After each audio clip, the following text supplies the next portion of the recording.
bienvenue sur cette nouvelle vidéo de Marion Boramé Coach. Nous sommes toujours sur la continuité des 5 semaines pour atteindre et définir ses objectifs, mais également se développer, savoir ce que l'on souhaite, comment on le souhaite.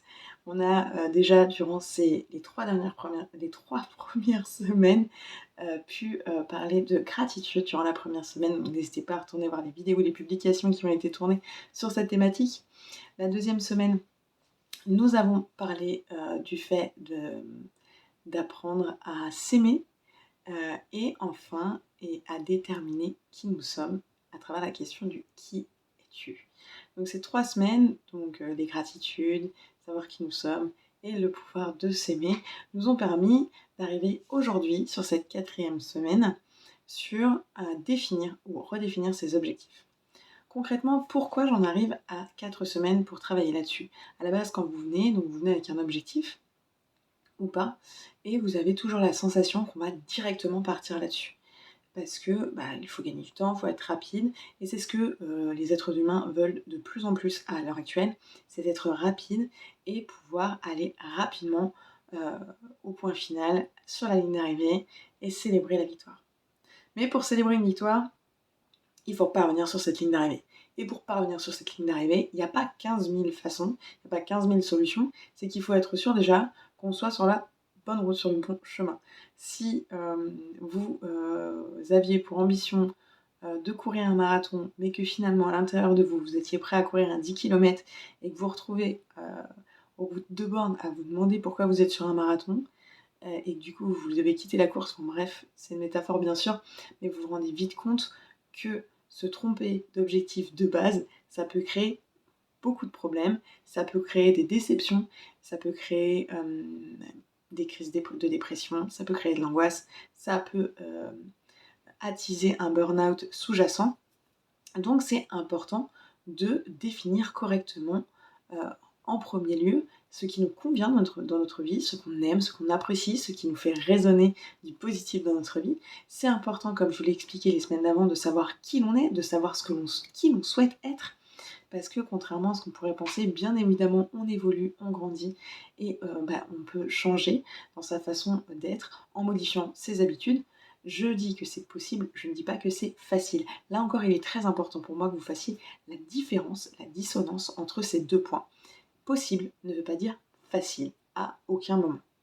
Parce que beaucoup de personnes, quand ils parlent de coaching ou d'accompagnement, pensent que parce qu'on vous dit qu'en passant à l'action, les choses vont se réaliser, on émet une possibilité de facilité.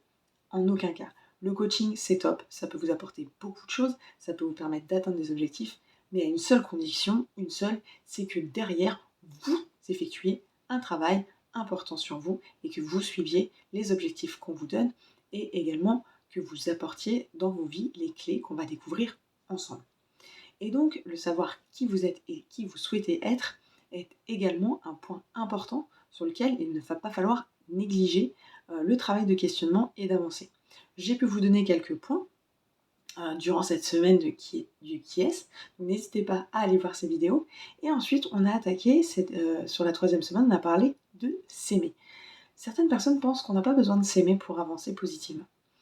De toute évidence, si vous souhaitez être aimé d'autrui, il faut que vous donniez une image qui donne envie qu'on vous aime.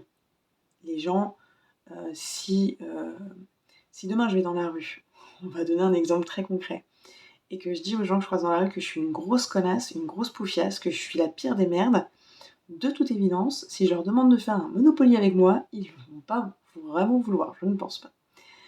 Là, j'ai utilisé un exemple extrêmement imagé et très fort. Mais l'idée est là. C'est-à-dire que quand on s'aime, et le terme des fois est pensé fort, mais quand on apprécie la personne que l'on est, on raisonne dans ce sens-là. C'est-à-dire qu'on est bien dans ses baskets, on se sent bien, peut-être pas toujours, mais au maximum, on accepte la personne que l'on est, notre caractère, notre tempérament. Moi, par exemple, à titre d'exemple, la dernière fois, j'étais chez une copine qui fait les ongles, prothésiste ongulaire, et je sais plus ce qu'on me dit, on me dit ah ouais, mais non, c'est nul, et en parlant d'un de mes choix. Et en fait, je dis bah oui, c'est mon choix, en fait, moi, il me va bien. Et certaines personnes apporteront des définitions sur votre façon d'être, de la surconfiance, le fait d'être pas ouvert, alors que je suis quelqu'un de très ouvert. C'est juste qu'à ce moment-là, on parlait d'un choix qui m'était personnel et que le mien me semblait totalement justifié et que je ne ressentais pas le besoin d'argumenter dessus. Donc, vous voyez, votre définition de vous-même et le fait d'accepter qui vous êtes et finalement de ne pas avoir la sensation qu'il faut systématiquement vous justifier parce que vous savez qui vous êtes et puis c'est suffisant, c'est ce qui va vous permettre d'arriver là où on en est aujourd'hui, réellement être capable de définir un objectif ou de redéfinir un objectif, être sûr, et c'est la première chose, que ça soit votre objectif et que vous ne soyez pas euh,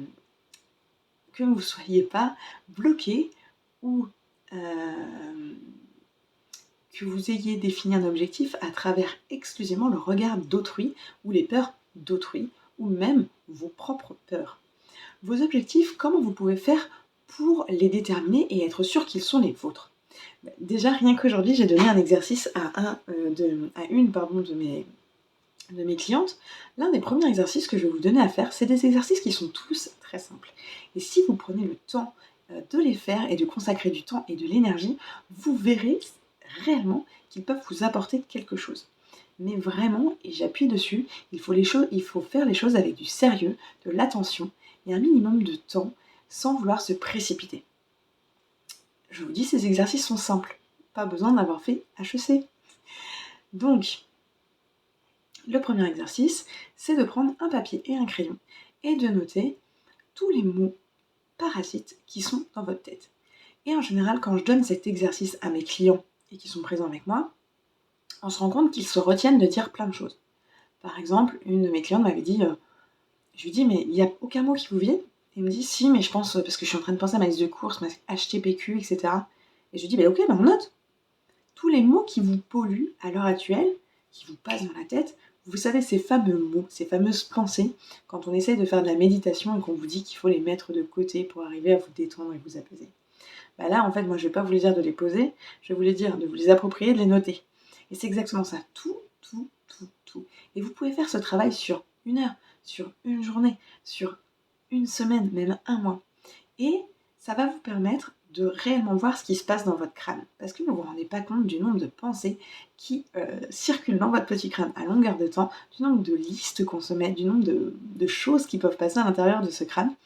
Et cette façon, en fait, de lister ou de noter à l'arrache sur une feuille va vous permettre d'avoir une idée globale de toutes ces pensées qui vous polluent. Et ça, déjà, ça va vous permettre d'avoir un visuel sur ce qui se passe réellement à l'intérieur. Et le visuel, c'est toujours très intéressant et ça nous éclaircit sur les choses. Donc le fait de visualiser toutes ces pensées va vous permettre réellement de prendre conscience du poids, de l'importance, de la taille de ces pensées qui vous perturbent régulièrement et qui font partie de votre vie au quotidien. Une fois que ce travail a été fait, vous allez relier les mots qui sont en lien les uns avec les autres, soit par des traits, si vous n'en avez pas forcément beaucoup, soit par des codes couleurs, peu importe votre façon. Le code couleur, ça peut être quelque chose de pas mal. Vous empruntez les crayons feutres à votre cousin, votre cousine, votre soeur, votre frère, vos enfants, vos neveux, vos nièces, et vous commencez à relier tous les mots qui ont des thématiques qui se rapprochent, qui pour vous ont un vrai lien les uns aux autres.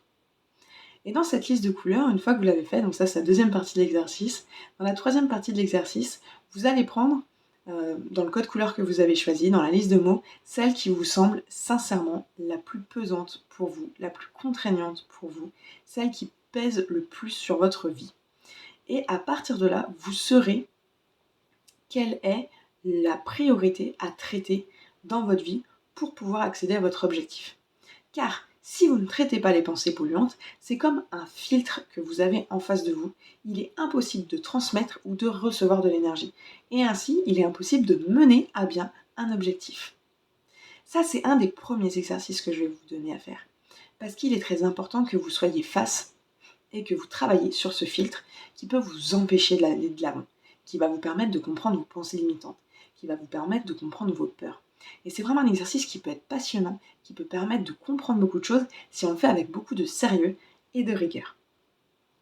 Une fois que vous avez fait cet exercice, vous pouvez continuer à avancer sur vos objectifs.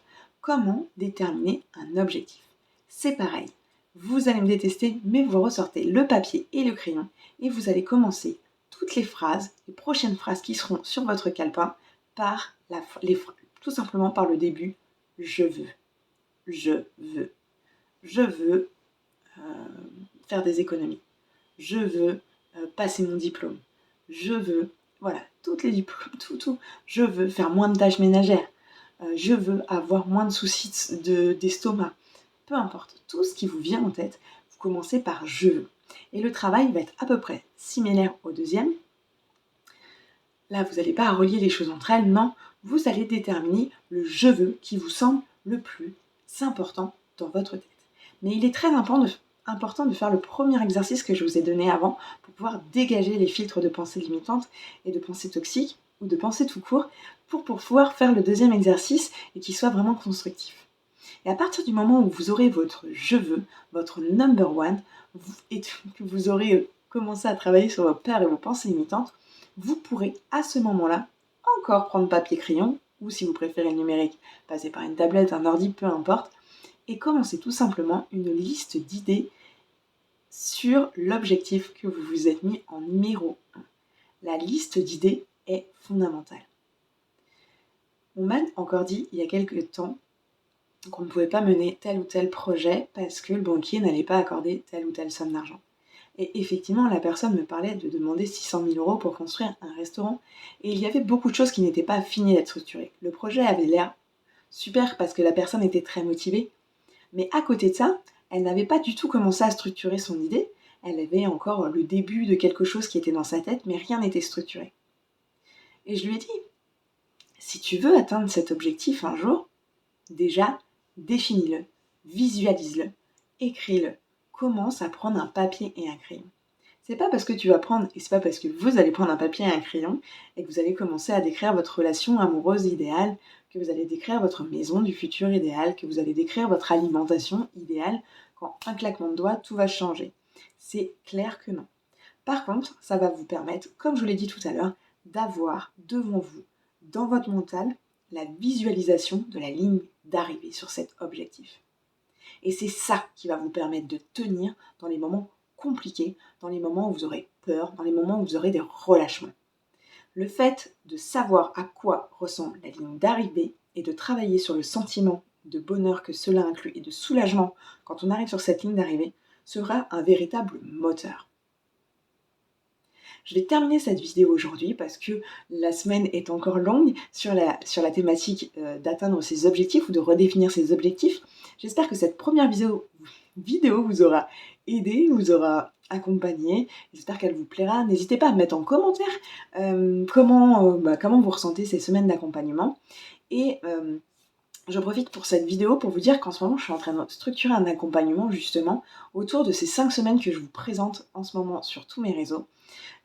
Et je vous en dirai plus dès que cette formation de 5 semaines sur les réseaux sera effectuée. En tout cas, si ça vous sert, je suis ravie. N'oubliez pas une chose, prenez bien soin de vous. C'est comme ça que vous prendrez le mieux soin des autres. Je vous souhaite une magnifique semaine. À demain. Ciao.